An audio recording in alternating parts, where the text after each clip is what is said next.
green octagon where the nicknames are made up and the long shots might just pay up. This is Chronic Combat Conversation.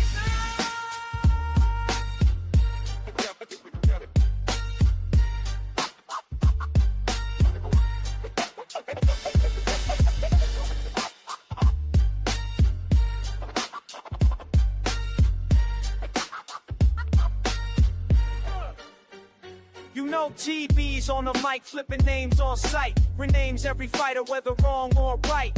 Rule with the glasses, rolling up the stash, breaking down the fights while they chase that cash. Parlays, props, dogs, long shots too. Digging in the couch, finding change for the crew. Early week breakdown, Saturday they hit. If you're betting with the boys, then you know this is it. Chronic Combat Conversations. Yeah. Light it up, place your bets, no hesitation. That's so good. Chronic Combat Conversations. That's right.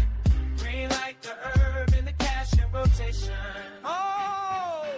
Names get twisted, odds get lifted, smoke clouds drifting while the picks keep Welcome to Chronic Combat Conversations, a live look at our best bets, picks, and predictions for every UFC event.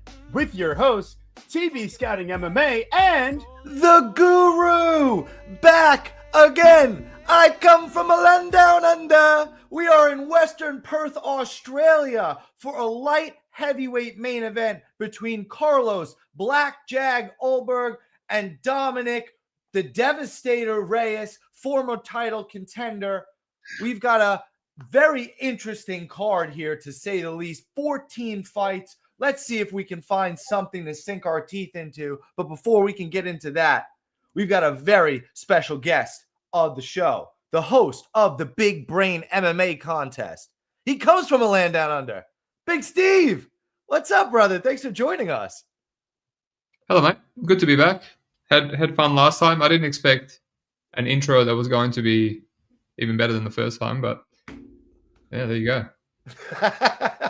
Judging by his enthusiasm, we are in for a banger of a card. It's going to be fantastic. Our guy is here. We are going to make some money. TB, how are you feeling about this card? You always ask me, but we never get to ask you. Yeah, honestly, I think this is going to be a very entertaining card. But for that reason, I think there's a lot of unpredictability in a few of these spots. So we're going to need to be careful, people. We got to find a way to make our money and not give too much of it away, because there's a lot of spots where we got to talk it through. But there's 14 fights. We know what you people came for. But what I ask of you before we get started, please do the right thing. Throw a like on the video. Subscribe to the channel if you haven't already. It costs you nothing. Free 99. We won't even ask you for no goddamn tree fitty. But what we ask is that you please subscribe to the channel. Throw a like on the video. The new intro song is fire. Shout out to everyone that's crip walking to the beat and getting the party going. Shout out to our boy Bufo for putting it together. And without further ado, Black Jag. We've got Carlos Ulberg. 60% of the time, it works every time. Versus the Devastator, Excellent. Dominic Reyes. Yes. Just an excellent reference. Just an A+ reference. I'm just trying to start off on fire. What a great movie. Yeah. So, here's the question. Black Jag, minus 250. The Devastator at plus 205. The first thing that we need to get out of the way, what's Dominic's chin going to look like in this matchup here? I need to know, how's it going to react to when Ulberg is able to time a shot, a counter hook, landing a straight punch? Dominic hasn't had to face too many, abusive situations recently. I think that he might end up in a couple of those spots here. So I'm very interested to see how it plays out. But aside from that part, just looking at the athletic prowess, the talent, the striking, the potential for wrestling on the Reyes side. Ulberg even has shown improved grappling and everything like that. This is a great matchup. Guru, is this a title contender eliminator of sorts?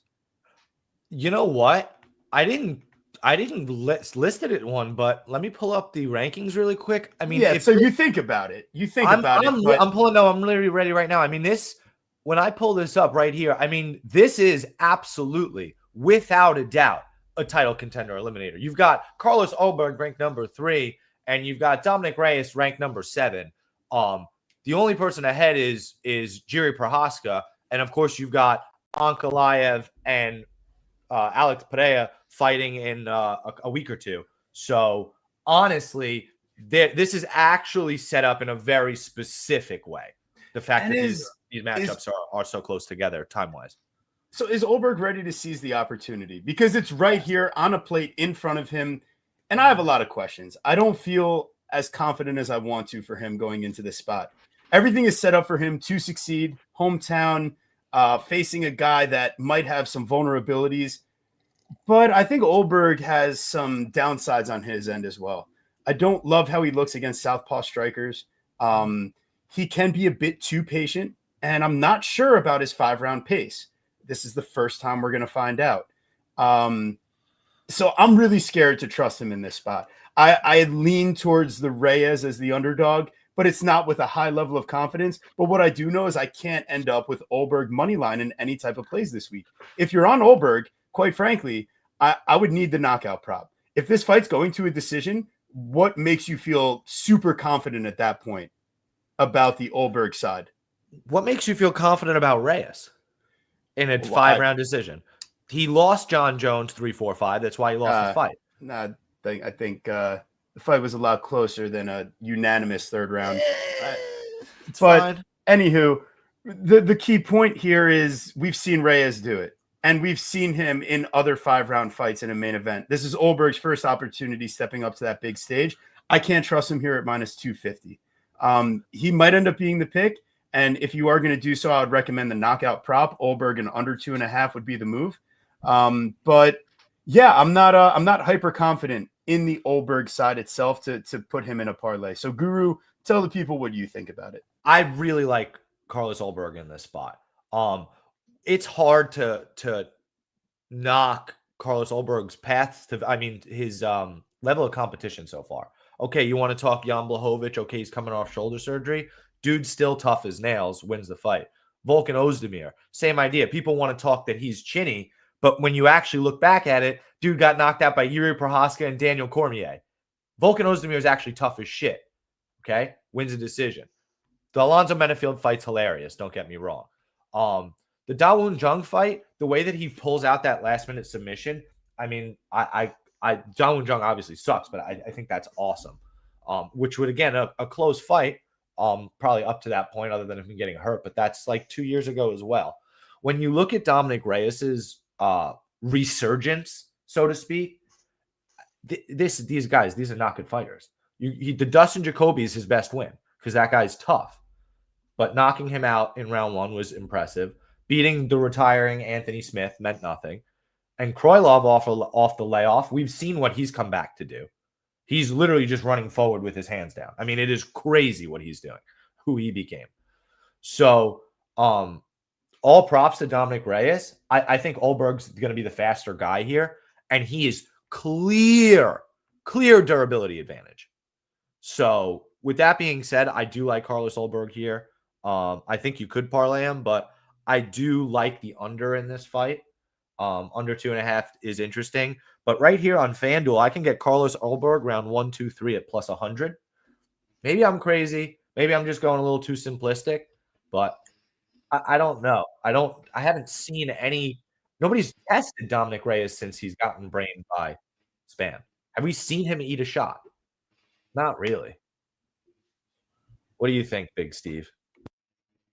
He did get a little bit wobbled by Jacoby, but then he just countered him and killed him.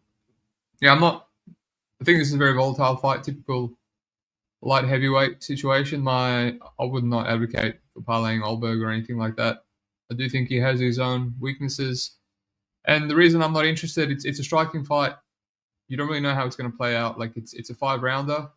We've seen Reyes in 5 rounds. Back then people weren't sure, so his decision line, which I played against John Jones, was like $12 plus 1,200, which is insane.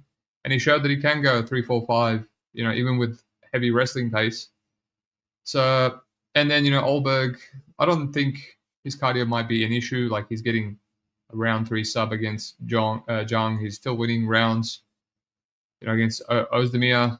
But yeah, the reason I'm passing, I don't want to bang on too much about it, is just because they both have power and they both have speed. So Reyes is incredibly fast, man. Still sharp, even though what is he, 36, 35? Yeah, still that pull counter.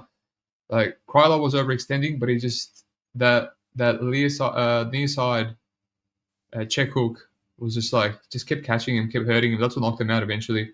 And he has a pull counter as well. So Ulberg also has a really good check hook as well. So he's from orthodox and Reyes is from southpaw. So it's just like both these guys have insane counters and insane speed. And obviously, I reckon both of them are going to be aware of it. So it's just like, who's going to go first?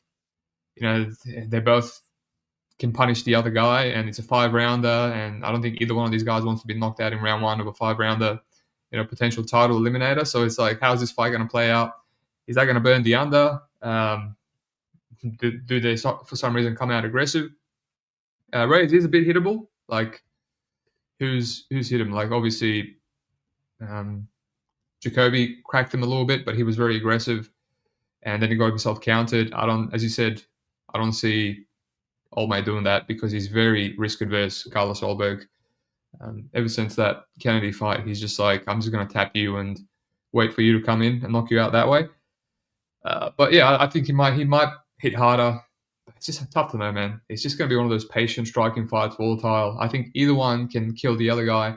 What I will say is, I like to look at odds while you guys are talking because it can take quite a time. So, yeah, you got Carlos Ulberg. This is just my Ned's book in Australia, but I'm sure it's pretty consistent across. Carlos Ulberg minus money for the knockout, but you got Dominic Reyes $5 for the knockout plus 400. So that's just a bit of a discrepancy. Like, I think either one can be knocked out. Obviously, people think Carlos Ulberg's chin is better just because no one's really knocked him out, unlike Reyes. But it doesn't mean he can't be knocked out. We saw Kennedy do it. His chin looked good there. It took a lot of punishment and he was gassed. But yeah, I think Reyes hits hard, very hard. So that's just a crazy number to me. But I don't know how confident I am. I could easily see this going to a 5-round striking decision. So if you had to put, right, somebody gives you $10 and you have to put it on 1+ money prop, do you prefer the Dom Reyes knockout or do you prefer the decision? Like, which do you actually think is more likely? Like a decision in general, like fight going the distance. Oh, yeah, that's a good question. What is that? Let me just have a look. What's going to decision? I believe like 40. Plus 275. What'd you get? I got plus 240. Okay, So did you say 275? Yeah, I can offer you 275. Look, gun to my head. Yes, 2. Probably just decision. I just feel like I don't really want to rely on Reyes being that guy to knock out Ulberg. So my gut is like probably goes over all the way to the decision. Not confident either way, but between those two, I'll go decision. And then I don't really care about who wins, and I'm not really chasing a knockout. I do like unders, but I love that. I love that idea. These guys could spar, but I also feel like Dominic Reyes is a fucking idiot. Like, you're so right about Big Steve. I mean, you're so right. Big Steve, you are so right about Carlos Ulberg in the fact that he is risk averse. So I just don't see Dom Reyes as that kind of guy. I mean, he was pretty patient against Krylov, and he brought in the knockout himself. Krylov was the idiot in that one, but yeah, who knows, man. I do think Ulberg has slightly more explosive advantage. I think he might be the most explosive guy in light heavyweight. It's insane how fast he is. Yeah, he is very good, and that's what makes me tentative to go with the dog shot. But yeah, this is it should be a very fun fight. I'm really looking forward to it. Yeah, let's hope so. We've got the co-main event replacing the fallout of one of the Taffer brothers. We now have Jimmy Crute slotted in the co-main event. Jimmy the Brute Crute versus Ivan Ebo Arslan. Get him confused with Ebo Aslan that was also supposed to be on this card. There's a lot of Ebo, Ivan, Arslan, Aslan action. But now in the co-main event, they had to put the other option. So Ebo, Ivan, Arslan, he's going to be the one fighting in the co-main event. Jimmy the Brute, I mean, come on, man. Once again, just kind of, it's on a platter for you here. Arslan, not really anything fantastic in the UFC so far. It's just a very poor showing against a guy in Kudelaba that if you can sustain what he's got and then put it back on him, it's a win waiting to happen. It's just, I don't think Arslan ever really gets into that second gear. I don't think he really has a dig deep type of vibe to it. And Crute, I mean, he's going to put it on you early. So I don't think Urslan is able to kind of get to that. I'm going to win the second and third round to make this fight a draw. I think Krute's coming away with an early win, or he can cruise to some top time as the fight goes on. I'm going to take Krute to win the fight. But Guru, what are you thinking about here? The over is speaking to me. The over is calling. Is it whispering or is it screaming? No, it's screaming. It's yelling at me. I feel like you're yelling at me right now. I am. Like, I don't get it. Like, Krute's last few fights, okay, he arm bars Prachnio. That guy's awful. He doesn't have any jiu-jitsu. Otherwise, it's a draw versus Bellato. It nearly gets there in the second Alonzo Menafield fight. It's a draw versus Alonzo Menafield the first time, right? So I understand maybe some of his earlier fights were definitely round one. I just, what I've seen from Ivan is that he's fairly tough, right? Navajo Sterling and Ion Cutelaba were both willing to not only mix it up, but stand and strike with him because he's not really throwing much back. Why is this fight going to look any different than those three? Those two, I should say. I think it's like the same type over again. So I at least like the over 1.5. And if I can convince TB, and maybe if Big Steez likes it, we might just build a ladder to decision. I don't think I like it, man. Yes. He does not like it. I know they went over his first two fights, but like Navajo Sterling is like the most minus EV finisher, and he got dropped. He got dropped twice by Cutelaba at the under 1.5 mark. Just Cutelaba couldn't finish him. But I know Urslan well, man. Like the people that listen to me, like KSW is like one of my favorite promotions. Might be even better, more favorite than UFC at some point. So I know, you know, Urslan was a title challenger from there, and he's just nothing but a boxer, a one-dimensional boxer with a really bad chin and cardio, you know, whatever. Okay, not too bad. He's gone back-to-back decisions in the UFC, so now the cardio looks okay. But I agree with, you know, TB. I don't think he has a second gear. It's that first round one gear. It's like really low, and it just ends up being that in 2 and 3. So it looks like his cardio is good, but he just never gets out of it. And you know, in KSW, man, like if he's winning, he's getting round 1 KOs, and these guys are like really chinny guys from the regional scene. I know them. If you just wiki cap, it looks impressive, but they're getting knocked out by everyone. And then, yeah, otherwise he's like getting submitted or getting knocked out himself. You know, that chin is like showing up. It's like showing holes in his game. This is a tough fight for me, man. Like I will never play Jimmy Crute minus 200 unless it's like a Marcin Prachnio. But even that fight, that round 1 was like sweaty.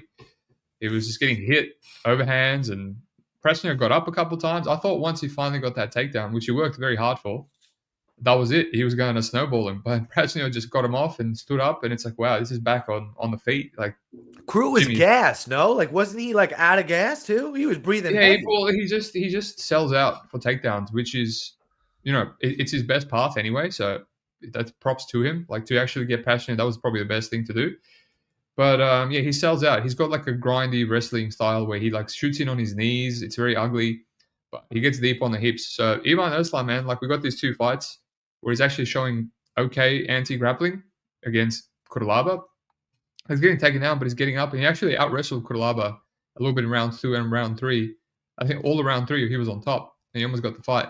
So it's just like a weird fight. Like I think Jimmy Crute can get him down. He took like really elite takedown guys like Menafield down when he got in on their hips.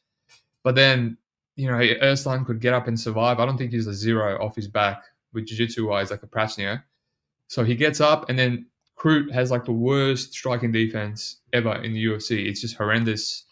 And then you got Urslan, whose path is, you know, bonking you in round 1. Like he has really good hands, really fast hands, good power. And he was tagging Navajo Sterling as well. You know, Sterling, I honestly thought, rewatching that yesterday, I'm like, I have Ivan up 2-0. And then he almost got knocked out in round 3. And then 2 different judges, one judge gave him round 1, one judge gave him round 2. So on another day, 2 judges could have given him round 1 and 2 because they were both competitive rounds. And, you know, Sterling is like one of those guys that's very technical. He was trying to avoid the strikes, but Ivan still kept countering. Jimmy's a guy that's just going to eat those overhand rights. And it's like, is he going to get knocked out? I do think his chin's good. You know, considering how bad his defense is, I think he should have been knocked out a lot more times. The only guy to really do it was Hill. And then, yeah, it's just messy. But then also, I think Kroot hits harder. He's got that overhand right, and I think Ersan's chin can't handle it. So he's just like, what's going to happen here? Kroot's going to try grapple. Maybe he'll brawl. Maybe Ivan looks value and then he gets deaded. He's just constantly in that first gear. He might win round 1 and 2, and then Kroot nukes him. So it's just like I like it's a dog or pass for sure. Dog or pass, and I'm also considering the under. I think honestly the under both guys could cash it. Ivan round 1 KO could cash it. Jimmy Kroot round 1 KO could cash it. Round 2 KO. Yeah, that's what I'm considering, but it's hovering around pick'em. So messy fight. Dog or pass for sure. I think Ivan. This is Ivan's potentially best matchup in the UFC. Like he can knock out Jimmy Kroot, but he's just a hard dog, underdog to back. And we'll talk about another light heavyweight fight, which is a similar dynamic. The underdog is hard to click, but the favorite is like, no thanks. He's a bit green, unproven, but that's where I'm at. But yeah, I'm kind of considering Ivan. Maybe I'll play some unders. We'll see. I don't blame you on that because I just can't get to Kroot as a favorite price here. Ever. You can never play Jimmy Kroot as a favorite. It makes no sense. None. The guy has the gas is questionable. The fight IQ is questionable. The durability is extremely questionable. He's retired already. No. So I'd go as far to say as Guru does not want to play Jimmy Kroot there, but we've got Jack Jenkins, minus 285 versus the Savage, Ramon Tavares. Minus 285 on the Jenkins side. I think there was some like torn thyroid cartilage happening on his end in the Santos fight. Couldn't feel his left arm after the first round. Ends up getting submitted, into the third. Pretty sketchy stuff as far as medical troubles inside the octagon in his last appearance. To come back 6 months later, 5 months, that's how serious of an injury is that to you? Did you say thyroid tear? Like his cartilage, like around where the thyroid, basically in this area, the way that he got out of the triangle choke against Santos, he ripped cartilage in his throat and neck. So, and then something happened with the nerves where he couldn't feel down the left side of his arm. Yeah, I don't love it. And we're here staring at minus 285 6 months later. Tavares, solid boxer. What I worry about with him is on the front foot, the kicks of Jenkins causing damage. And then eventually seeing, maybe Jenkins could use a takedown game. I just think Tavares is so one-dimensional that I understand. It's difficult to trust him in that way. But man, Jenkins minus 285. Yeah, I know. Cardinals got to stop. Good job, buddy. Minus 285 for Jack Jenkins here. I find myself again saying yes, this is the guy that I'm probably going to pick to win the fight. But damn it, I think Tavares can make this thing close if Jenkins doesn't put a stamp on it. But Jenkins should run away with it here. So he's the pick. He's not part of a parlay. It's probably Jenkins' decision. That the simplest answer is probably it. Over 2.5 at minus 180. We might have to play the fight goes at a minus 150, minus 160 type of idea. That's the best thing I can give you on this fight, but maybe the Guru can give you something better. I mean, I do like Jack Jenkins to win for sure. I think at a certain point, him by KO has to be somewhat interesting here. Ramon Tavares has been KO'd twice in his professional career. Jack Jenkins. Okay, but what did the one look like? That was the most fraudulent stoppage ever. Okay, against Reyes City to get in. And earlier in his career, he had another knockout loss. I get it, but I think we got to give proper credence to what happened there. That's fine. I still think Jack Jenkins, again, even though he's knocked out the likes of Herbert Burns, which is terrible, I still think that it's possible for him to get a knockout here. You're right. I think a decision is more likely, but I just the more important thing, TB, is look at the distance significant striking differential per minute at distance. You got +2 for Jack Jenkins, and you got -3 for Ramon Tavares.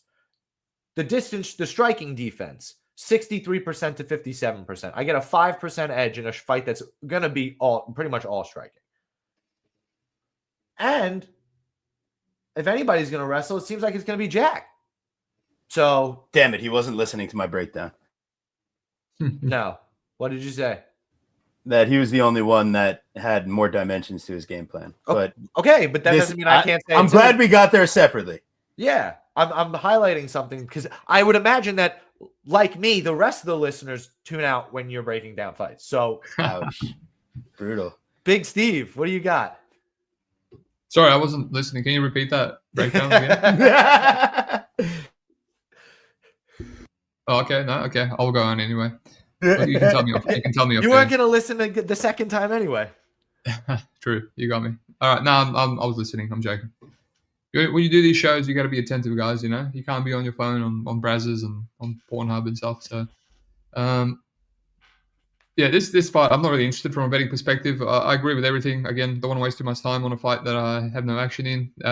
Yeah, Jack Jenkins, he's the guy that's more well-rounded, and you know he'll kick, he'll box, he'll grapple, and Tavares is just a boxer. But I think his dimension is quite good. Like he's got a lot of power. He's a very slick boxer, and you know he beat City, who's another more well-rounded guy than him, just by lighting him up and stuffing his takedowns. So I do think he has some more MMA layers to his game. We just don't have to see him because he won't offensively grapple. He will just use it in the defense. But he's got a guillotine on the regionals, you know, Martin Day.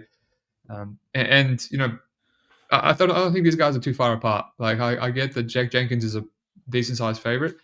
I'm not too sure why. Maybe because he's more proven, but I don't think he's that much more proven. Like, the best guys he's fought, they beat him. You know, Chepe and Gabriel Santos showed him levels, massive levels. And his best win is a Jamal Emmers split decision, which you can argue that, you know, he shouldn't have really won. You know, he showed a lot of chinks in his armor there.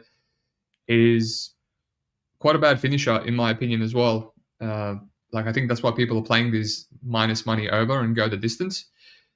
But I just don't feel that, like, yeah, if anything, it's accurate. I don't know how much money, how much value I'm getting at minus 180. Like, you know, Tavares is someone that's just ran through everyone on the regionals and on Contender Series, and he's dropped City like 2-3 times, and Jenkins been dropped, and he's dropped others. So despite being a bad finisher, and he probably has some submission upside. So yeah, I think these guys are potentially similar level, like, you know, middle of the range guys that are good fighters, and yeah, it could be a competitive fight. I don't know, Jack's just going to shut him down. He could though, because the kicks are there. He's a boxer. I didn't retape the what's his name, old mate, the last fight, David Grant. Obviously, there's a ton of kicks there, but I did watch the City fight, and he was just kind of doing one of those avoiding kicks. You know, when the leg kicks were coming, he would try and get out of the way. So maybe he will just be attentive, you know, to Jack throwing him, and look to counter with his boxing. But yeah, just not interested. It's kind of feels like a Dana White Contender Series fight to me, even though they're both in the UFC. That's how they both got here, though, man. This really is another Contender Series fight for them. Right, like 60% of the people in the UFC are like Dana White Contender Series. I was just about to say, that's literally the standard now. I mean, we literally actually have a Dana White Contender Series fight on this card for no reason. Like, that's what they're doing. It makes me sad. Me too. All right, we've got the Celtic kid, Jake Matthews, minus 380 versus the Haitian sensation. Let me take you on a trip to the Neil Magny-verse, because that's where Neil Magny is going to need this one if he wants to get a victory. I have a tough time seeing him get it there. I think, you know, larger octagon size, the fact that Matthews isn't an old, washed, aging fighter that tends to gas out, that right there in itself makes it very difficult for Neil Magny to pull his shenanigans, because typically he's losing until the tide turns and then he's winning. And Jake Matthews, you're going to know right away what type of night it is for him. And he's only gotten more consistent as time has gone on. The concern here, if he allows too much clinch time, and if his wrestling, like if he starts using wrestling, but ends up getting reversed because of the size. Magny is not difficult to wrestle. He might be difficult to put away if you're not a truly elite fighter, but there are multiple pathways here. Calf kicks and being the way faster boxer, or getting into top position, consolidating control time, and being the safer fighter. Like, Matthews has the skills and the ability to get it done. Minus 380. My God, you're making me want to hate myself because you're pushing me to even consider the Magny side, but I just can't do it. It's Jake Matthews. And the thing is, I feel like it could be a submission, but it's probably just a decision.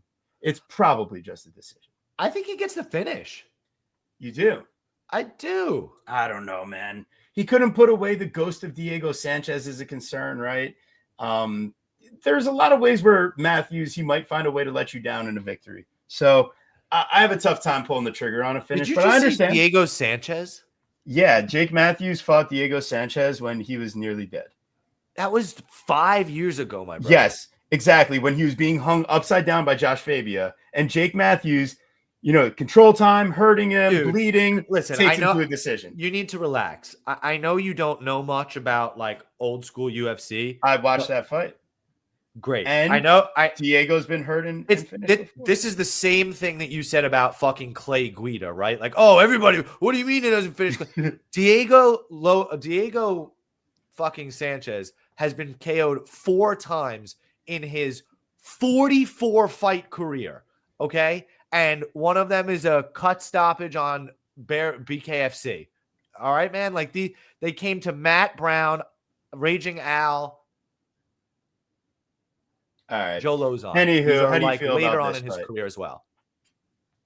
I think you are you're a very smelly boy. That's what I think. I think instead of being mad at me and counteracting points that it's a throwaway at the end of my breakdown. Fine. You ready, dude? Here it is. Okay, Neil Magny has 13 professional losses, pal. All right, 10 of them are by finish. Only 3 are by decision. So if it goes to decision, you don't want a Matthews ticket. Certainly not at minus 380 pops. All right. So Jake Matthews by finish plus money. Sign me the fuck up.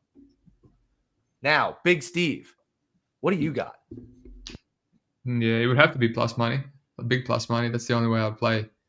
It's only like plus 125 is what I say. But they split the knockout and the sub at like plus 320 a piece because they really don't know which it is. And you know what? Neither do I. I lean sub, like TB said. Neil Magny has been submitted 6 times. And I think that Jake Matthews wrestling should be good, but I wouldn't be surprised if he just clipped him. The way that he fucking killed Chitty, that was pretty cool. I mean, Chitty's a bitch, but still. What do you mean? He subbed him, though. Oh, he didn't. I thought he hurt him. I read that wrong. No, he just jumped on his back. Oh, that is true. I'll be nicer than you were to me, though. So, Big Steve, how about you finish this one out strong? That should help your decision making then. Now that you found out, I definitely like the sub over the knockout. It's just about Neil's durability is bad. It's paying $5 on my book plus 400, which is crazy because it's actually his points are favored, which makes sense. Yeah, I'm only looking at the over here because if you like Magny, you kind of have to go with the over. But I pumped the brakes a little bit. I was about to play the over in the Zaleski fight, and that would have tilted me like crazy. I thought I was just fading a Zaleski finish. And then, Neil Magny just gets on top and he just pounds him out. He's got this weird... The Magny-verse. Exactly. For an extremely harmless guy, like he's just got this very potent top time finishing upside. Like he just needs 1 minute against Malott and he just needs like 40 seconds against Zaleski and then it's done. The ref just, he knows, again, for a very harmless guy on the feet, he just knows how to get him out of there. So, but I don't know if he's going to do that to Jake. Although Jake also submitted, by Rocco Martin, by Sean Brady, we'll go back Kevin Lee, like a positional mount, flat and ground and pound stoppage. James Vick. Yeah, man. Like for a black belt, he's a Melbourne black belt, by the way, from my end. So probably not the highest lineage, but I don't know. It's just you have to go with that, man. Like, but Jake has some potential. Like submitting Chitty, I never thought his jiu-jitsu was good, but just jumping on that neck was a very slick transition and holding on to it, I can see how disappointed Chitty was. I don't think Chitty's been submitted much at all. He's been knocked out a lot. So he's improving, man. He's improving and he's going to have that power and, the calf kicks like usual. A couple of calf kicks and Magny's going to be gingerly, falling down, limping, and you're going to be sweating. But that happened against Ian Gary and he survived 15 minutes. So yeah, it's over for me or pass. That's kind of just covers like a Magny, decision win. I don't think he's gonna put the Magny verse on Jake Matthews, but it's a dog or pass, man. Like this price is so disgusting. Probably because Jake Matthews fought like 2 tall boys in his last 3, Phil Rowe and Chukwuani, and they're like, oh, we know how he's going to handle him. But Phil Rowe was kind of competitive. He was getting lit up on the feet, and he basically won it off a couple of reversals because, Rowe made some issues on the ground. Magny can do the opposite. He can be taken down and he can reverse Matthews, and then you see how that ends. So, yeah, dogger pass, and I like the over. It took a little bit of action, but I'm surprised that this over is not like minus 200 minimum, like Neil Magny overs usually are. Yeah, so they're onto something. And I would probably lie bet Magny. Just he's just ugly to watch in the first round. Yeah, it's going to be better than Matthews plus starts, 300 after that. That's for sure. Yeah, Matthews starts very, very, very quickly in almost every single fight. Like he might have at least one knockdown in there, or like a calf kick knockdown or something. I'm loving the idea, and if you're waiting for Magny, it better be later than right now, because it's gonna. If you got in at Dogfather time when it was in like the +4 range or whatever, great. But yeah, I think you're gonna get that price or better some point in round 1. Good idea, Big Steve. I like that. And when when he does get finished, it's early too, so you might just be able to avoid that calamity if you live bet. Yes, we've got a bad man, and it's not Big Steve. It's Justin Tafa. Minus 118 versus the Vanilla Gorilla, and it's not the Guru. It's Louis Sutherland. Minus 102. Man, this fight is this is PF Elator meets Dana White's Contender Series, essentially. Justin Tafa, I think you're expected to give this man a tour of the octagon.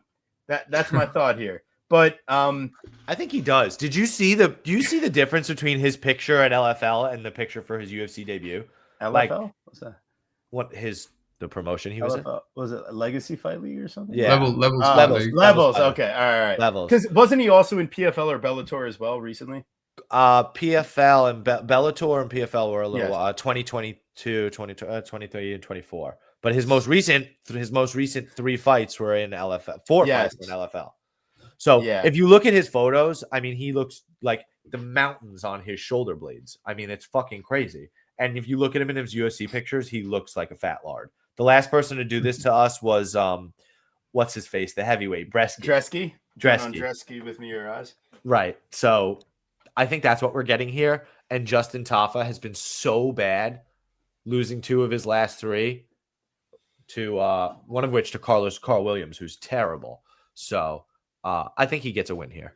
Yeah, because there's 2 things to talk about in his last couple of losses. Carl Williams, tons of takedowns. I don't trust Sutherland to do that same game plan necessarily. Yeah. And then Taliesin Teixeira, that guy's a tank. I mean, he's 6'7". Louis Sutherland, he's going to give Tafa a run for his money, looking like, a little, sure, I got big head and little arms. But Big Steve, I got a feeling you're on something here. What do you got? Why would you have that feeling? Am I the type to be confident about these kind of bets? I don't know. It seems like you were giving a little approval to some previous comments. Yeah, I don't mind.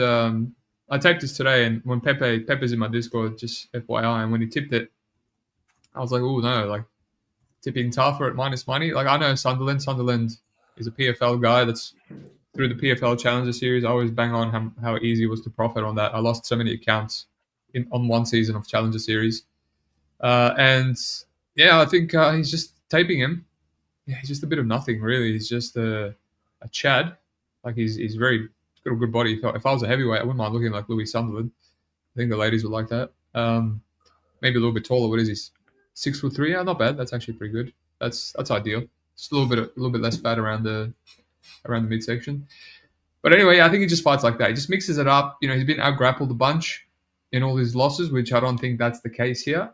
And I've seen him hurt by Luis Carlos de Brito, a 5'6", really short, fat Brazilian heavyweight.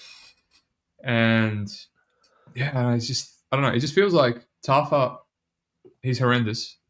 Tafa's horrendous, but he does the one thing that he's good at. Southpaw, counter striking, kickboxing, and he's got the power, and he's gonna bring you into it. And I tried to fade him with old mate Parker Porter, and I'm like, he's going to put it on this guy.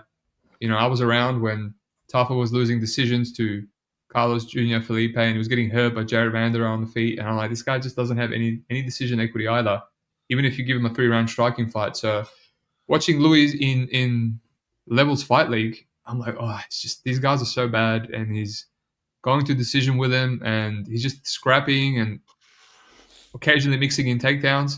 As soon as I saw that he occasionally mixed in takedowns, I'm like, nah, I'm off Tafa, because I can't trust Tafa just to put in 15 minutes and not get taken down at some point and then not lose that round. And then it comes down to round 3 and they're both tired, and Louis is at least a dog, whereas I don't think Tafa's a dog at all. He's for an Islander, he's got the heart of a mouse, in my opinion.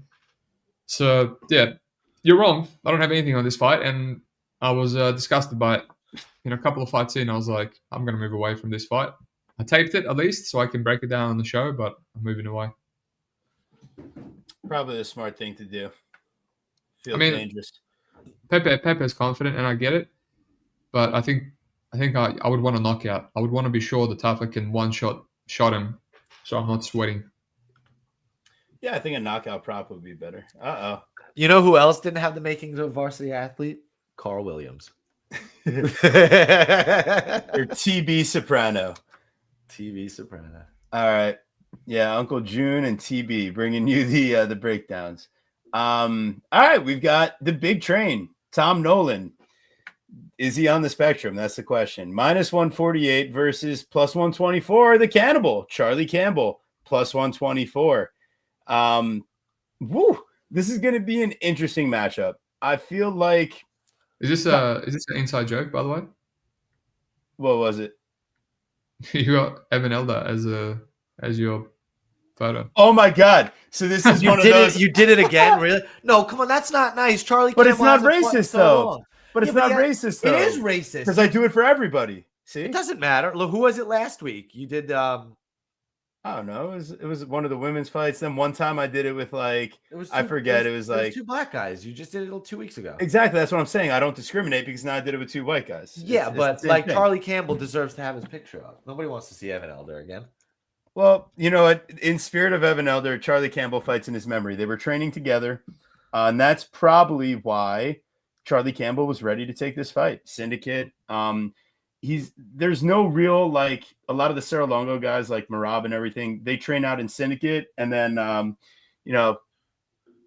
barrel-chested Ray comes down and yells at them in the corner during the fight. So I like that Campbell's getting some good rounds in Vegas. He was obviously in Elder's camp while this was happening, but he's also flying out to Australia on a couple weeks notice, and yeah, it's not great. So I'm a little bit nervous here because I love the dog of Charlie Campbell. I love his, his ability to dig deep and fight hard, and he can wrestle, he can strike. But Tom Nolan's he's a big train, man, and he could be just running into trouble down under. So I lean towards Campbell from a talent and a skills perspective.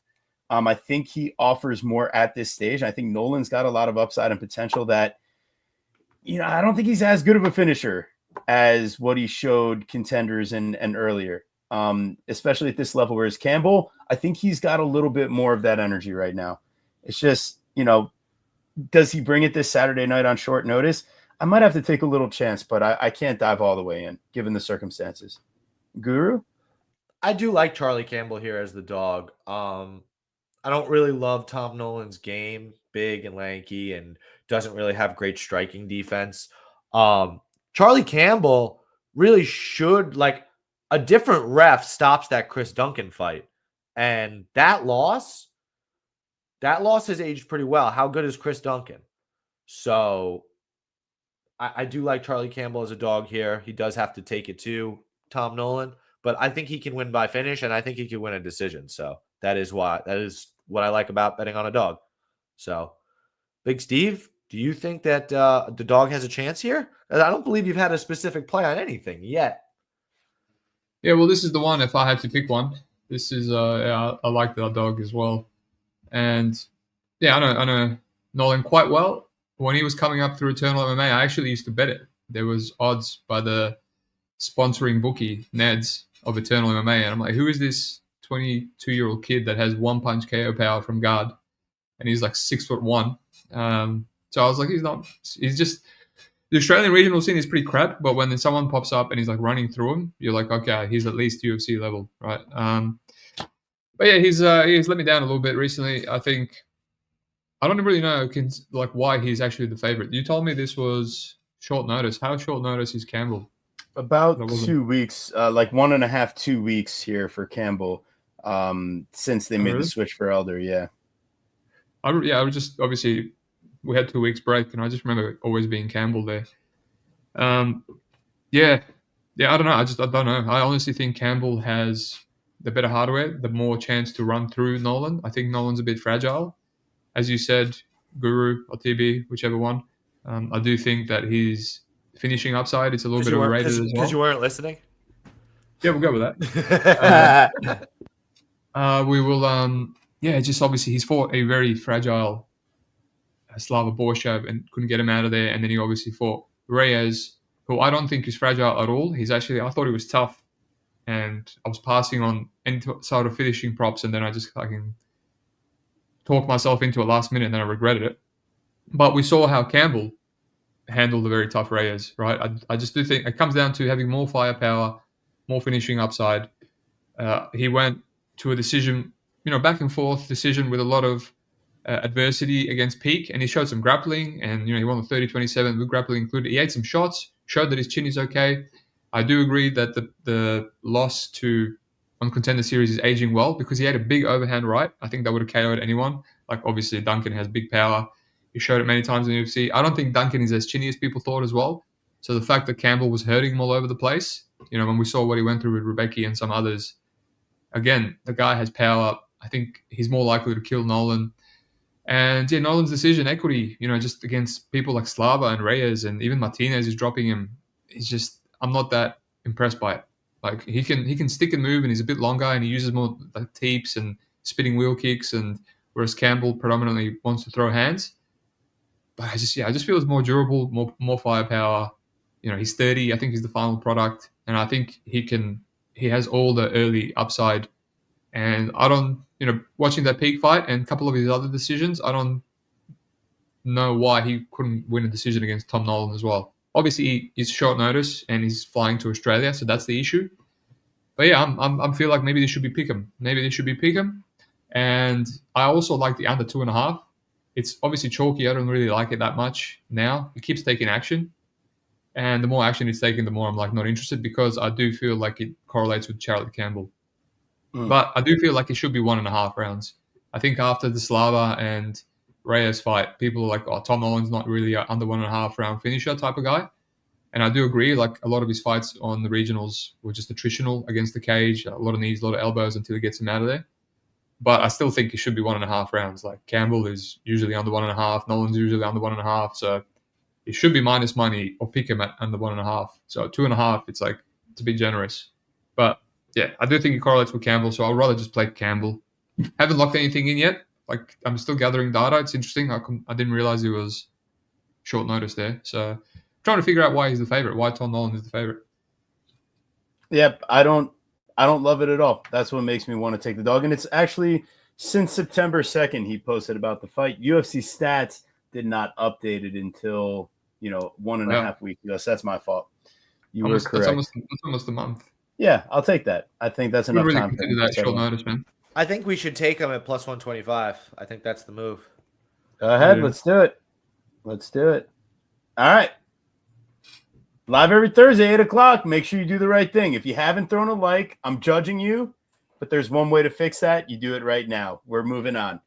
We've got Navajo Sterling Silver versus Trator Rodolfo Bellato, the tractor himself, back from whatever antics happened in the Paul Craig fight, whether it was a true, really bad knockout or he was acting. Either way, I don't love that he's back so soon. It doesn't make a ton of sense to me.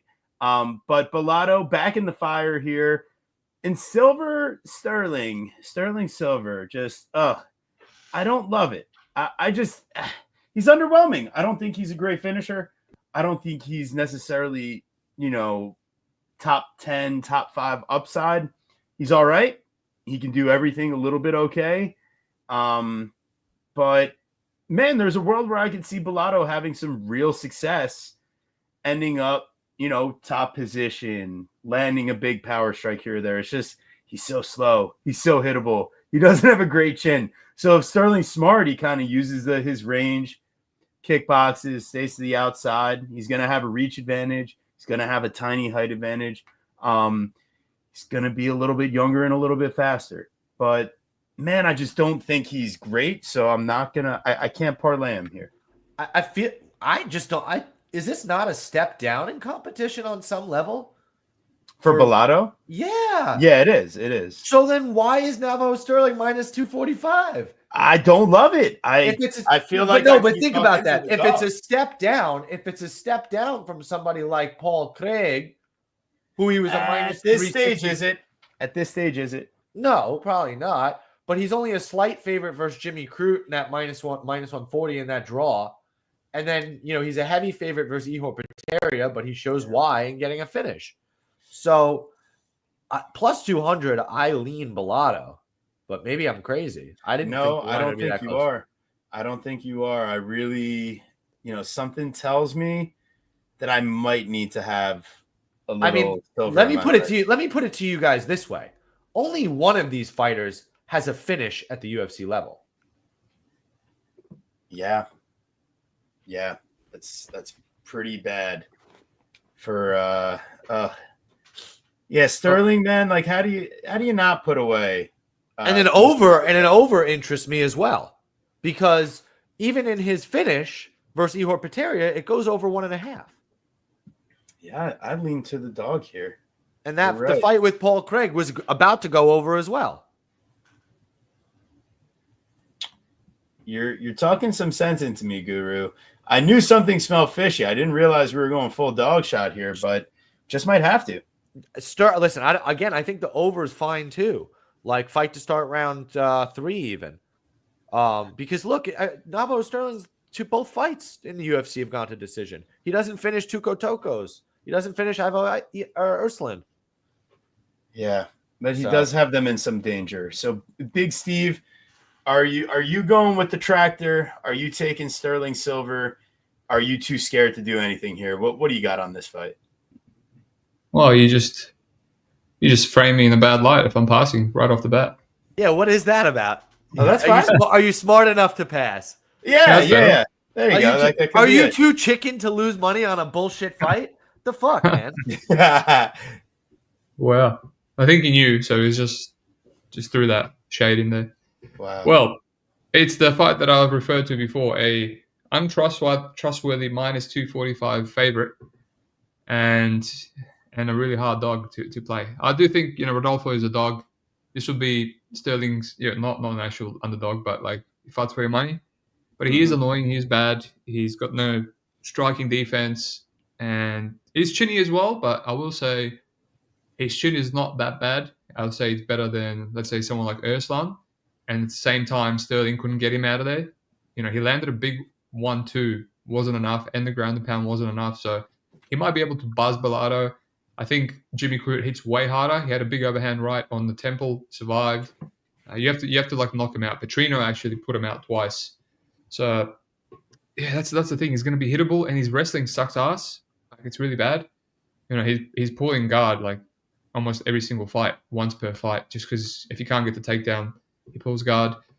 So, but just from a striking perspective, it should be kind of competitive. Like Tuco Tokos was getting some offensive grappling on him, and that's after he was hurt in round 1 and gassed. Tuco Tokos is awful. Can't believe he has a win. We'll see that. We'll see him like in some scenes performances in the UFC. But yeah, I think Bellato is a dog, but yeah, he's going to be fighting a much more cleaner striker, technical striker. So yeah, it's a tough one. Again, I might lie bet it again. Sterling looked bad against Urslan, but Urslan much better technical boxer. Whereas Bellato is just going to come in there and wing stuff. And he can keep it competitive just on that alone, but he's going to be open. He's going to be open to getting countered. So it's a dog or pass again. Maybe live bet, a bit boring, but yeah, these fights are just, what else are you going to do? If out of the two, I would like Urslan and Bellato, I would honestly play Urslan just because I give Urslan round 1 KO upside, Whereas Bilardo, I don't. So you just kind of more chance to live bet it. But if you bet Erslan, you might win in round one and be like, wow, what a good dog shot. Great bet. These really make my brain hurt. A couple of these fights, it's so tough to pull the trigger on some of these. All right, Pepe said go the distance if you have large balls. I don't even think that's a bad bet, honestly. Like the over 1.5 is favored because they know it's going to be a slow, tepid striking fight. I think it just goes all the way. And it's going to be less sweaty than Ivan Erslan or Tuko Toko's fight, who he couldn't finish, which is pathetic. So I don't think that's that scary at all. That might actually be a play. Wow. I mentioned it, right? He wasn't listening. No, I know. I just meant in general. Yes. I wasn't even on camera. No, you weren't. I know. That's what I was kidding. All right. We're moving on. Yeah. We're going for it all. We've got the Battle Giraffe. Cameron Rouston, plus 145. Andre the Giant Petrosky, minus 175. Man, this one has me a little confused here. I'm having a tough time. I feel like there's been a certain caliber of fighter that Andre Petrosky just absolutely dominates. Top time, one takedown secures the round. You know, you might not get the finish, but, you know, so what? You know, Petrosky will make sure he gets there. But it's like Hu Yao Zhang and, you know, Dylan the Mindless Hulk Budka and some guys of that type of category where he's really putting on this type of game plan. Whereas in the fights of like Gerald Mearshart, I mean, we're talking life and death on the feet, getting knocked down, gassing out, slowing down, having a tough time. There's a lot of things with Petrosky's game where he's fought a lot of really high-level competition and gotten finished or lost decisively, or fought some guys that kind of like, well, you know, him and Vieira, they're not going to wrestle. Well, neither of them are good at striking either. It's just Petrosky's a little more athletic and a little better cardio. Rouston here, I think he has a clear advantage on the feet. But at the same time, Petrosky, in the type of getups that Rouston's going to need to use here, he tends to give up his back. And that's where I'm extremely concerned. Is this a spot where Petrosky, because of the aggressive nature of his opponent trying to get to his stand-ups, maybe he could find a finish in some of these things with a submission? I think that Cameron Rouston, though, some different about his game since making the trek to train with the Hickman Bros. I think we already saw him use urgent get-ups at certain points of the Torres-Finney fight and force the cardio game. He shows a competent front kick, shows the ability to use long, rangy, straight punches. But once he's been wrestled a bit, yes, he'll slow down. He'll become a bit more hittable.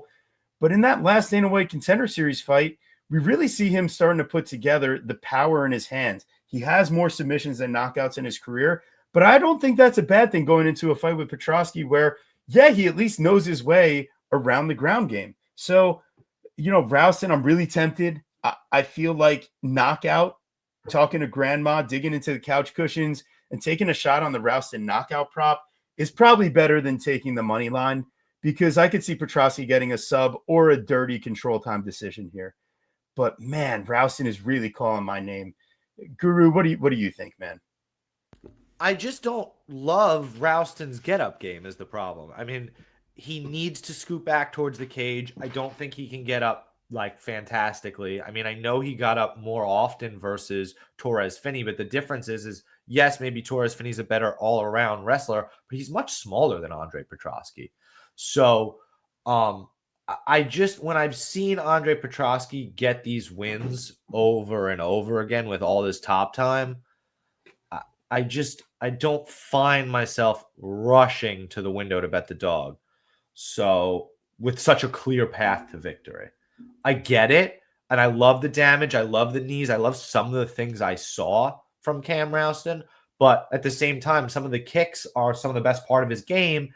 And what does a kick do? It leaves you off balance to get taken down.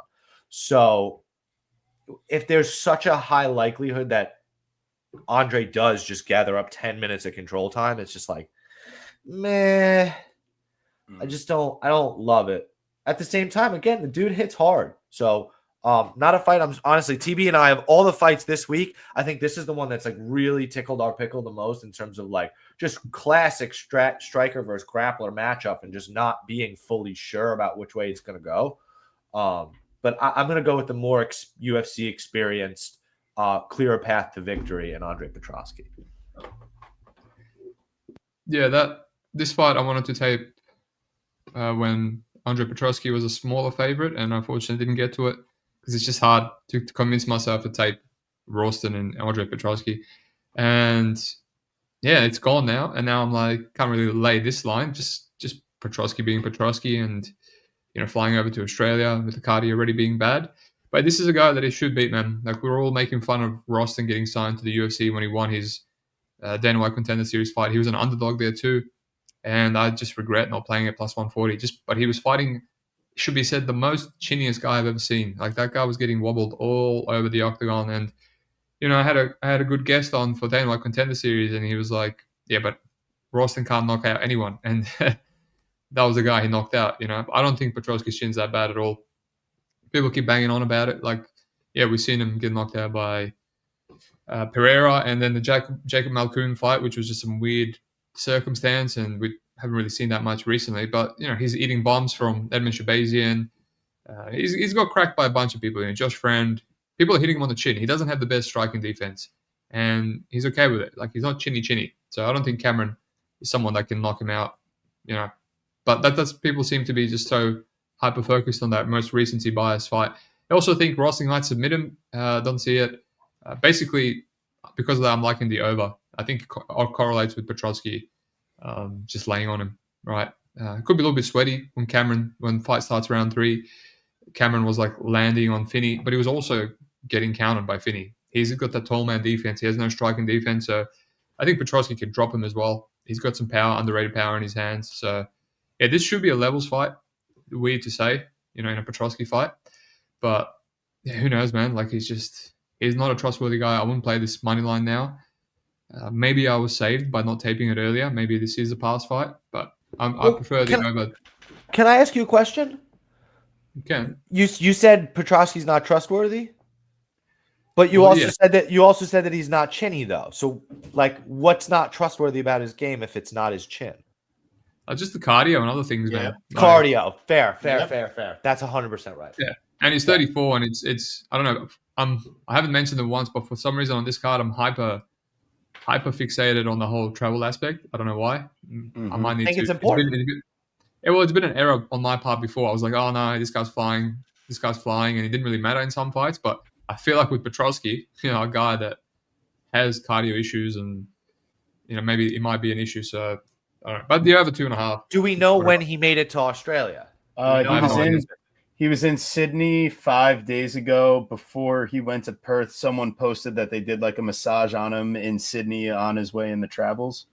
So but again, has he only been there a week? Or yeah, that's a month. Yeah, that's not enough time. Exactly. That's my Even Sydney is like 3 hours or so. Yeah, it's still not good. Like, why not just fly straight to Perth? I don't understand. Dollar bills. That's why he's taking this fight on a few weeks' notice against a guy that just had a fun finish on Contenders. That's what makes me scared. He took a short notice fight against Michel Pereira, shows up not looking like himself after being in Thailand, and gets finished bling blam bloom. So yeah. All right. It might be battle giraffe time. We'll see. We're moving on. We've got the captain, Jonathan Mikhailov. I am the captain now. Yes, also known as a Michelin star restaurant, Johnny Michelin, versus Oban, the Welsh gangster, Elliot. Man, minus 120 for Elliot, plus 100 for the captain. I have a few questions here because, Oban Elliot coming out, was it the travel? Something about the weight cut? Is Co that good? That could be the answer as well. But in this fight, traveling once again, here comes Oban Elliot across the world to meet Mikhailov in his hometown. And, man, I've just never been fully impressed with Oban Elliot's game. I don't think he's the most technical guy. I don't think he's the best at anything. And he seems to just get by on survivability and pushing the pace, but not in like a fun way necessarily. I don't know. Maybe I'm a hater, maybe not. The things about Mikhailov that I really like, he kicks to all levels, super smooth. You don't know where he's going to. Power, open stance, southpaw kicks. That's going to cause a lot of trouble. The other aspect, that I like in this matchup for Mikhailov. I think he has the grappling and wrestling advantage. I think he's going to be the better guy on the mat. Watching his Contender Series fight against Adu, I think that he's a way more physical wrestler who tried to use a few different maneuvers that Mikhailov seemed to be a step ahead of and have the answer for. Whereas Elliott, we've seen him just kind of be accepting of some of these things. And man, I think that Mikhailov, he can fight off the back foot. He can fight off the front foot. The one thing that makes me worried is his striking defense is not the best, but he's got a decent chin, and I think he's been improving. I really like the captain here. I think, what do we get? Plus 115 Guru, something like that. But this is probably going to be one of the spots that I feel a little bit better about here. Guru, what are you thinking on this? You feel the same way? You know I do, because we did get in on Mikhailov at, I believe, plus 110 actually. But yeah, I mean, the guy cashed as a dog for us the last time out versus Kevin Jousset. I think he can implement a similar game plan here. And anytime I get the chance to fade a Cage Warrior fraud, right? Like, we love to do that. Beating Val Woodburn means nothing. Preston Parsons, wrong. He was at the wrong weight class, right? He's a lightweight. Yeah. So, and then Basel Hafez has absolutely, I mean, he's awesome, but he has absolutely no striking defense himself. And that's a performance of the night because of how crazy that fucking fight was. And then he loses versus Sung Yakoi. I mean, that was horrible. Like, horrendous. So, more flying, by the way, right? He flies to, where was that fight? In China? Singapore. No, sorry. Wow. That was the Azerbaijan fight. So he flies to Azerbaijan, doesn't look great. I think that matters. So, another big flying spot. I like Mikhailov here. Hometown guy as a dog. We're being attacked by the Collab brothers. We're in danger. Is there any way that you can help us, or are you joining up with the boys? You are muted if you are speaking. Unless you're trying to talk to us telepathically, which that means just keep going. I was talking to Dogfather and Pepe first before I decided what to say live on air. No, so yeah, they'll do that. People get defensive about their bets. But did you guys bet Mikhailov?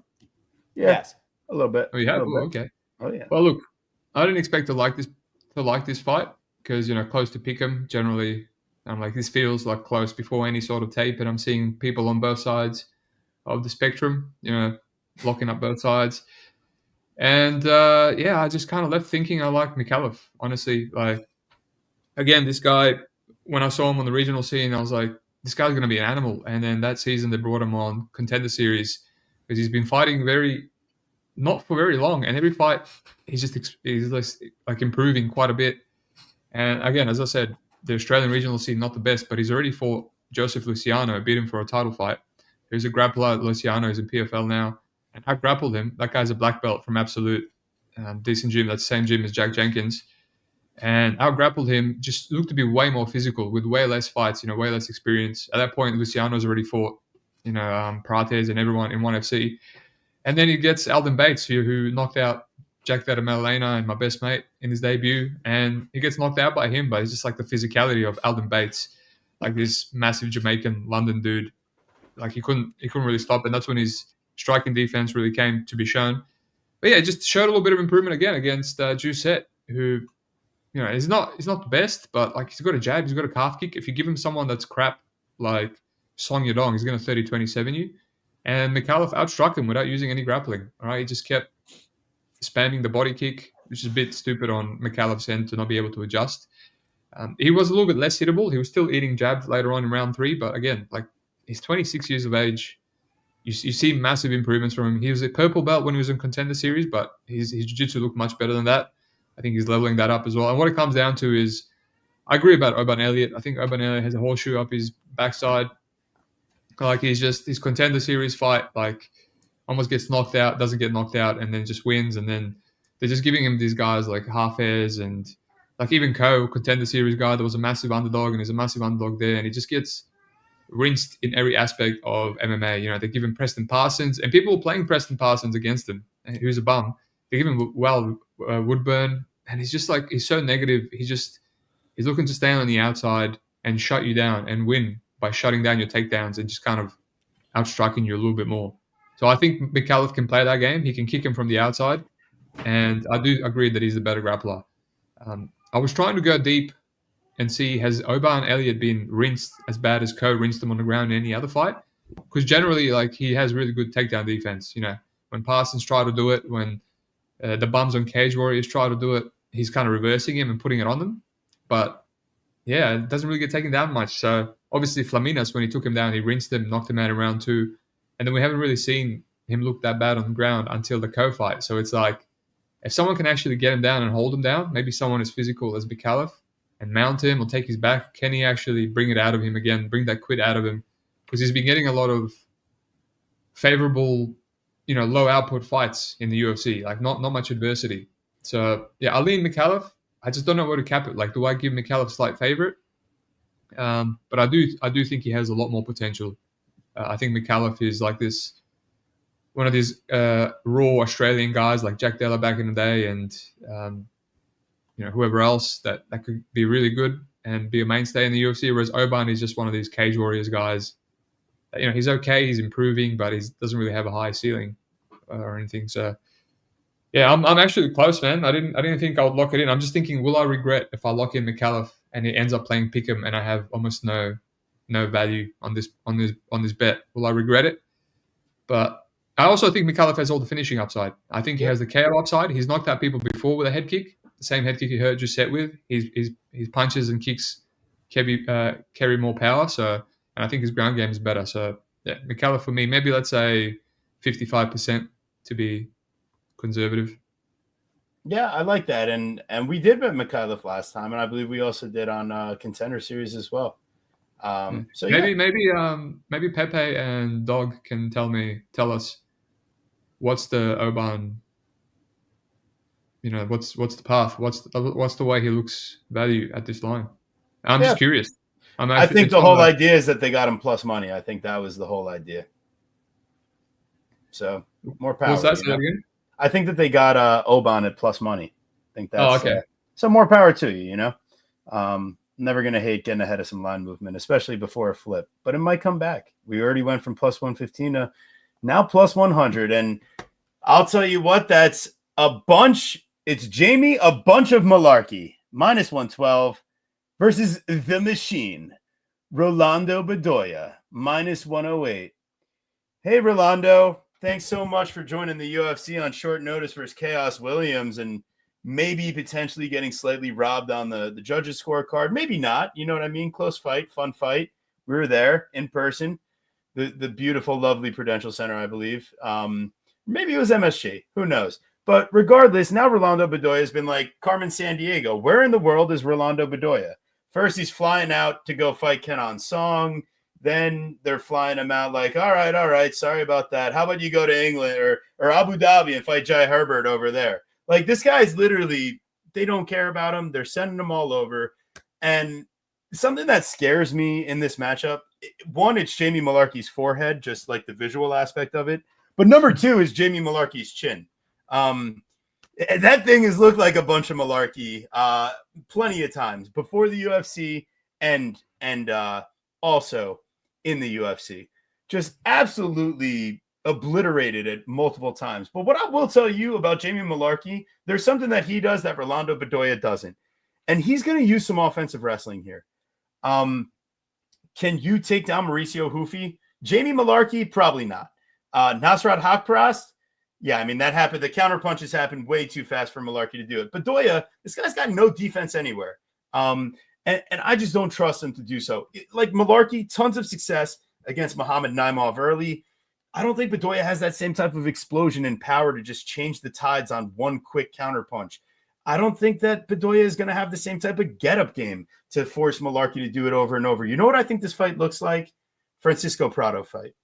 A guy, winging marauder that has no other aspect to his game and no defense, and he's going to get taken down 3 times, and he's not going to get to touch the chin of Jamie Malarkey.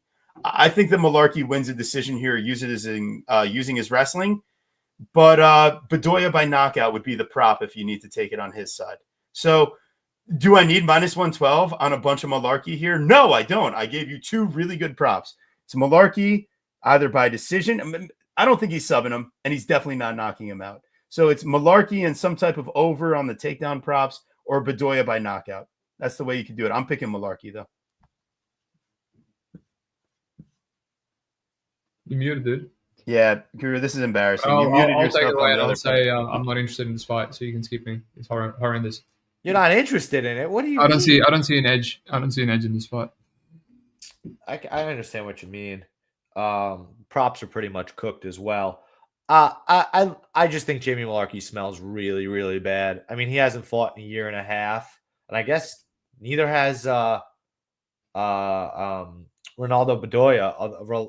Bedoya, even though he's fought at least 3 months more recently. But still, Jamie Malarkey gets knocked out by the shower head in the morning. I mean, his last 4 losses in a row, guys, are by knockout. So getting plus 310 on the knockout by Bedoya, I'm talking to grandma, and that's all I'm doing. That's all I need. I could even, if I really wanted to get crazy, I'll take the round 1 knockout or the round 1-2 knockout, right? The grouping over on FanDuel, depending on what that is. Because truth is again, like, if it gets past that, then sure, a bunch of malarkeys winning a wrestling decision. Otherwise, I think he's getting knocked the fuck out and laying down his gloves. Can I give you like a couple names? Jalen Turner, Muhammad Naimov, Nasrat Hakbras, Mauricio Hufi. Rolando Bedoya doesn't fit in that list, brother. No, other than are these guys UFC fighters, he fits in that list. Yeah, I don't even know if he didn't step up short notice for that chaos fight, he wouldn't be a UFC fighter. No, probably not. Yeah, so I think this is his 4th fight. He goes off into the distance. I think they both are released after this, Pops. So they fly him out to Perth, Australia, and then they kick him out of the locker room 2 minutes after his fight's over, and he has to figure out how to get home by himself. And he doesn't speak English.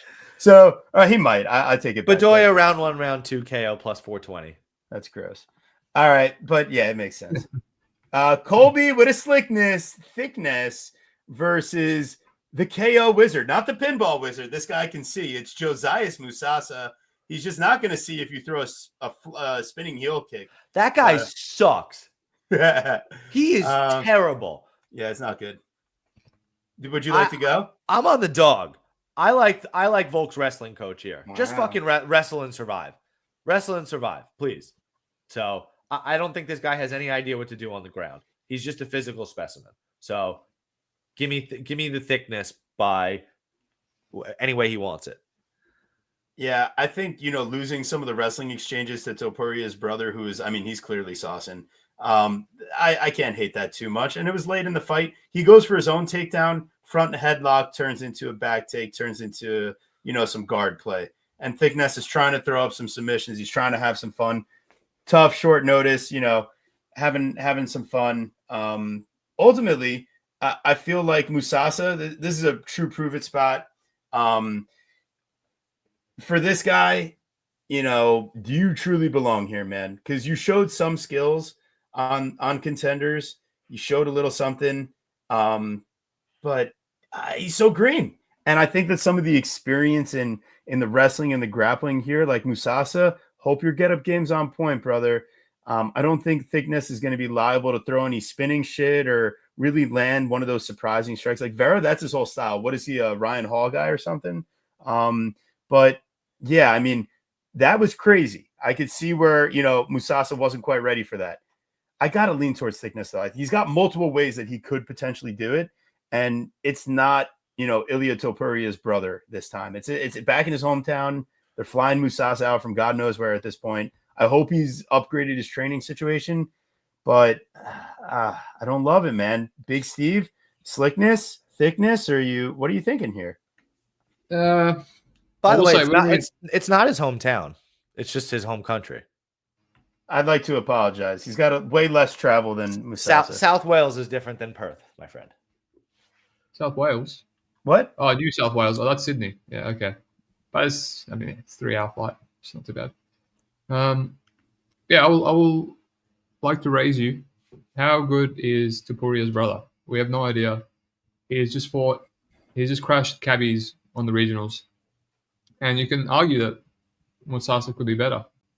We don't know. But yeah, Kobe is just he's getting hurt on the regionals. He doesn't have any good wins. He's got Kimbosis or Kimbono, whatever the hell his name is. That was actually on one of the cards that Nolan was on, and that Kimboli dude, whatever, he was like hurting him, and then he came back and swamped him. So he's just he's one of these survivors. He gets hurt a lot. He got hurt by Topuria, his brother, as well. So I think Musasa should be the favorite. He's the guy that he beat in Contender Series. He's better than Thickness, in my opinion. He's a better, well-rounded fighter, better wrestler, better everything. And he shut him down. But he got taken down there and he was hit. And he's a little bit green still, but he does have all the physical advantages. So he had his first loss in the UFC. I played the under there, and one of the reasons I played it is because I seen Musasa hurt in Africa or whatever the hell he fought. So I was like, this guy does have a bit of issues with his striking defense, but I don't know if Kobe Thickness will punish him for that. The guy is just like fights like a chick, teep and run away, and he just waits for a takedown, and then he gets all his damage done on top, gets the back, flattens you out. But all his finishes are just like bummy ass Asian and Filipino guys in like Australian regional scene. The actual good Australian guys, they take him to a decision. So I like the under, but I feel like it correlates with Musasa. If I'm like thinking the Thickness can get him out of there, like Carlos Vieira, I think I'm expecting another meme because he like has no power on his feet. And yeah, so it's just like I like the under at plus money, but do I just play Musasa KO? And the Musasa money line, like it's so chalky that it's like, am I getting any value here? Unless he sparks him. And at that point, might as well just play the under then. But yeah, it feels like, again, another Dana White Contender Series fight. So It is. maybe I'm overthinking it. Kobe Thickness is now not on short notice. It's in his home country. I think Musasa is still training in Congo, which is crazy to me. But at some point, he should go anywhere else. Anyway, even go to Mexico. But yeah, it feels like an accurate fight to me, honestly. If anything, maybe there's some value on the under 2.5 rounds. Yeah. All right. Beautiful. We've got the wild one, Michelle Montague. Welcome over from PFL Tour. Minus 245 versus, I've been dreading this matchup too, Luana. Luana Dread Carolina, plus 200. What are the odds she gets rear naked choked here? Bet MGM? Yeah. I'm very interested. Every single one of Montague's wins coming by rear naked choke, and Luana, I could see her giving up the body lock in the clinch to Kayla Harrison's training partner and buddy, letting her get some top time, eventually slowing down, trying to scramble, and giving up the back and rear naked choke. Lock it in. Make it what would it be? 7 for 7 at that point for Montague. Is there a round she does it in every time too? I feel like it's typically round 2, but while I look into some of those, yeah. So what was that, Steve? I'm sorry. Always different. Just depends. All right, fair enough. So if you want to be super cute and dumb, bet MGM rear naked choke. No IQ what the line is, but then I just say submission. I'm not going to parlay because just like thinking about making these debuts, having to cut to a new weight class, I'd rather talk to grandma, dig into her couch cushions while she's distracted, making cookies in the kitchen, and then place a small bet on a prop instead of taking a big shot on the money line here. So Guru, what do you feel about that? I don't really like this fight at all from a betting perspective. Not interested. If anything, again, like Luana Carolina interests me. Plus money, plus 200 money line. It's a women's MMA fight. The girl needs a finish. Luana Carolina is fairly tough and durable, but she survived submission specialist Julia Stolyarenko. Why not? I don't know. Listen, are we impressed by beating Ivana Petrovic? No. Lucy Polidova, she's okay, not great. I don't know. Beating Lupita Godinez, I know that's up a weight class for Lupita, but still got to win fights against real fighters. 3-1, 4-2, 4-2, 0-0, 1-3, 4-2. Meh. It's been over a year since she's fought. UFC debut and needs a sub. as a minus 245 favorite, I'm good. I'll take the dog. Yes. I feel, yeah, this girl is a girl that I was trying to fade early in PFL. She looked very green, and then I just pivoted to just playing all the unders at plus money because she was just a lock to get a submission every single time. And I missed out on a couple, and it just tilted me. I'm like, maybe she won't be able to submit this girl. She's got a Sambo background, but no, she's just so physical. When she gets the back, flattens you out, a bit like Neil Magny, just chases that finish. So there's a few things, watching her Abigail Montez fight, that's one of the ones I did play her under. And she was getting hurt on the feet and to the body. And yeah, Carolina, she can't really bust the grape, but she has beat this kind of style of matchup before. Like many grapplers, even Loopy, probably the most physical chick, except Loopy was moving up in short notice. So she can kind of stuff some takedowns. She's tall, long, and she has an OP whizzer. Man, that whizzer she uses to hook the overhook, that's like the number one key to stop people from getting to your back. But if you are physical enough, elite enough, you can just get to the back anyway. You can just shuck it off. So Michelle Montague might be able to do that. She could just like ragdoll her and just shuck the whizzer off. If you hold on to her, you might like dislocate your shoulder and stuff. But yeah, I don't know. She's dropping down. She looks good. She looks very shredded. But how shredded she looks, it's like, is it one of those ones where maybe her better division is featherweight? We just don't know. I can't find, not once did she fight outside of featherweight. It could be like a Kayla Harrison, where Harrison looks like shredded and she's just all her power and athleticism carries over, and she's just mauling these girls, throwing them around like Brock Lesnar. So yeah, I don't know. I'm just like, I hate how she looks on the feet. Luana can make this very sweaty if she stuffs a couple takedowns, but there's 1 or 2 takedowns in there, and then it's like things snowball quite quickly when Michelle Montague takes you down. So the submission is like a square thing to play, but it's better than the under. Like, what other variation of the under happens that way? She's got a round 3 under against the 1-3 chick. I watched that. She didn't really want to wrestle that much. I think she felt comfortable on the feet, but I think if Carolina hits her with a few body kicks, she's going to be shooting, And this could be one of those fights, like she always gets to the back and flattens out, and she punches, but as soon as the neck presents itself, she goes for it. This could be one of those fights where, like, oh, it's a UFC debut. I've cut a lot of weight. I'm just going to get this girl out of there with the punches. I don't really want to be chasing another rear naked choke. I just need to finish here so I can go home. Maybe she gets a KO. It's $13 for her KO. That's crazy. And submission, $2.80. It's only 50 cents better than the under 2.5. But if you play that, you can get like a late round 3 sub, which I think she could do. I just don't know her cardio. I don't know. She's going to have the UFC jitters. She's already shit on the feet. Like, how is she going to freak out when the crowd is cheering and she can't hit takedowns? So weird fight, but there's some stuff you could play. Potentially. Yeah. I feel like my issue with Carolina in this matchup and stuffing the takedowns is like the times that we saw her have success, she was clearly the bigger fighter, I feel like. Whereas here, you got Guru. I know you always love knowing about the weight class ideas. Like Montague's fought at 155 and 145. She's coming down to meet her at 135. And Carolina, she's missed weight multiple times at 125. They're forcing her up to 135. So got to think this is a setup spot for Montague, but she's got to come through with it. So shout out to our boy John Newquist. Appreciate you, man, with that donation over there. Big step up. So we'll make sure we name the dog of the day the John Newquist play today. Appreciate you, man. Can I say something? Yes, you can. A potential play would be Montague inside the distance. It's plus 150. What? So it's 30 cents. It's 30 cents better than the under, but then you don't have to worry. Will she get a KO or will she get a sub? It's only 30 cents worse than the sub. So wow, if you think, dude, that's it. Yeah, well, that's a great idea. That right there, threading the needle in the right way. I like that. That's a good price. Guru, we're considering pretty much the same as a sub. Seriously, and why not just cut out the KO nonsense just in case? All right, we've got Brando Pericic, the Balkan Bear, minus 205 versus the Snack Panther.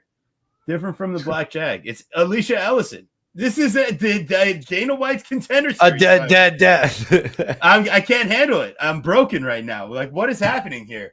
All right, guys, great news. We have a great contender series fight scheduled for like week 2 or week 3. And let's just move it to Perth because Pericic, And then what does he fight with City Kickboxing or something like that? Like, let him fight with his buddies. Let him fight. Let him play with his friends. Poor Alicia Allison. I mean, did he get a UFC contract out of this, or is this still a contenders fight? Maybe it's a one and done. But yeah, this is going to be hilarious. I'm pretty sure like the Balkan Bear might have been plus money like earlier, whenever.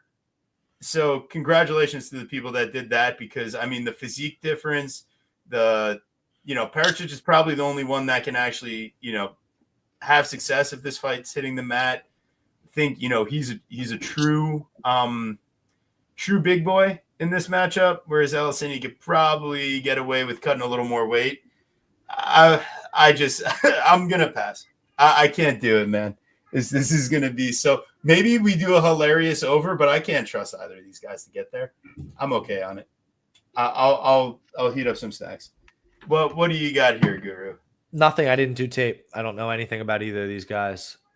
Nothing. That's beautiful. If anything, though, I do like both guys' nicknames, but Balkan Bear is pretty good, so I'll go with that nickname.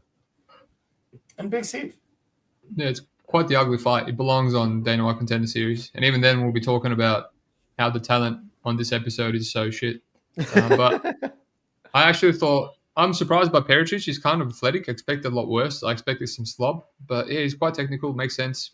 I only just realized he has a kickboxing background. I found some highlights. Yeah, he's good. He's for a tall guy. He's very athletic, and I don't know about this whole steaming him all the way to minus 200. I get it, but this Alicia guy, he's only fought since recently became a pro, but he's got power as well. Basically, these guys just win the same way, like round 1 KO, or both has like 1 or 2 rogue sub wins on their career, and they both lost when they got into round 2 and they became a bit sloppy and they got finished. So, yeah, I don't know. It's just like seems like a slobber knocker. I'm not going to put it past the fact that Alicia can catch him. Like it's just that kind of fight. So I'd rather play the under 1.5. I regret not playing him when it was slightly better than minus 200. I hesitated, went to bed, and I'm just waiting for it to bounce back, because you see these lines always bounce back, especially the day of the fights. But for this card, everything is just like getting more and more steamed or not really bouncing back. And it's like, did I make an error there? Basically, whoever wins, hopefully it's in under 1.5 rounds. I might just force that anyway, $1.44. We'll see.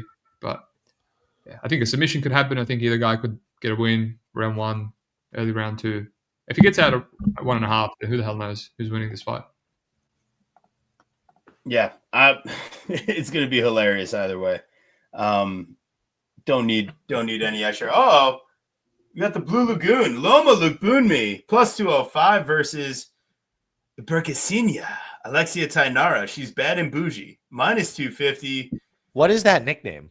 That she's like Bergwaze or like bougie. No. Oh, Blue Lagoon. No. Oh, Yeah. Yeah. What is she's that? the Blue Loma Lukbunmi, the Blue Lagoon. Why? What does that mean? I don't know. Like in Thailand, though, they have those beautiful blue waters. Beautiful lagoon out there. It just flows with Lukbunmi, Loma Lukbunmi. What's the nice difference lagoon. between a lagoon and a lake?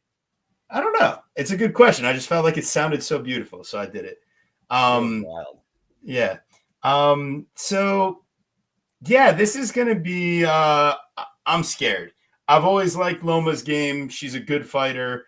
Hickman Brothers Wrestling has really kind of given her a clear path to victory as the shorter and smaller fighter against some better strikers or people that can threaten her in the striking. I'm curious where she has an advantage in this matchup.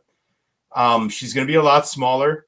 Tainara, she'll throw those strikes out, man. Like, she's not the best on defense, but she is a solid striker. It kicks, punches. She rotates her hips well over. She's not awkward. It's just she's not the best on defense. But Loma, she's gonna have to be able to get inside. So, man, I don't necessarily trust it.